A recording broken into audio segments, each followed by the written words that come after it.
দিকে যে একটা আমাদের মাইনরিটি যারা আছে তারা চলে যেতে পারে এই ধরনের একটি অপপ্রচারণা অতিরঞ্জিতভাবে করা হচ্ছিল, যেটা সঠিক নয়। তখন আমরা দেখতে পেয়েছি বিএসএফ তাদের ক্যাম্পগুলোতে তাদের জনবল বাড়িয়েছে, তারা অত্যন্ত সতর্ক অবস্থায়, এবং কিছু কিছু ক্ষেত্রে যেখানে কোন ধরনের সেনাবাহিনী ভারতীয় সেনাবাহিনী আসার কথা নয়, তাদেরও এরকম কিছু কিলোমিটার পিছনে তার দূরে সেনাবাহিনী থাকার কথা, সেনাবাহিনীর কিছু গাড়ি কিছু মুভমেন্ট আমরা প্রত্যক্ষ করেছি ওই সময়গুলোতে।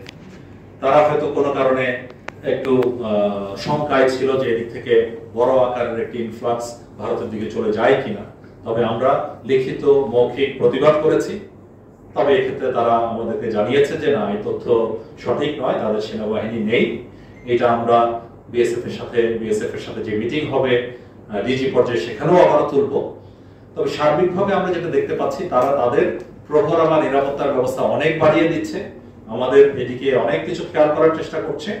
এর মধ্যে আমরা খুঁজে বের করছি কিছু কিছু মূলত আমাদের দেশেরও কিছু অপরাধী চক্র, তারা কিছু তথ্য পাচারের চেষ্টা করে বিএসএফ এর কাছে, এমনকি আমরা এনটিএমসির সহায়তায় তাদেরকে আইডেন্টিফাই করে আমরা পুলিশে সোপর্দ করছি, অ্যারেস্ট শুরু করেছি। তবে সার্বিকভাবে আমাদের সীমান্ত রক্ষার জন্য আমরা বদ্ধপরিকর। বিএসএফ কে আমরা কোন ধরনের ছাড় যেটা নিয়ম নীতির বাইরে আমরা দিব না, অথচ আশ্বাস আপনাদেরকে দিতে চাই।